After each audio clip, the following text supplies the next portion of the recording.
की भावना काय होती तुम्हीच पहा.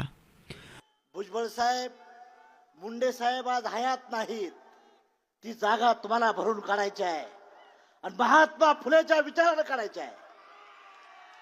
No BJP, no Congress. Chhagan Bhujbal, तुम्हाला मुख्यमंत्री होणे शब्द पूर्ण करायचा आहे. गोपीनाथ मुंडे हयात नाहीत, पण छगन भुजबळ जिवंत आहेत. आम्ही तुम्हाला वडील धारे म्हणून पाहतोय. We are not demander, we are a commander. Mahatma फुल्याचा मालक व्हायचा असाल, छगन भुजबळ मुंडे साहेब नाहीत. मी आज तुमचा पाय धरणार आहे. राज्याचा मुख्यमंत्री म्हणून तुमचा जन्म व्हावा. आम्ही कड्याचा पाणी करू.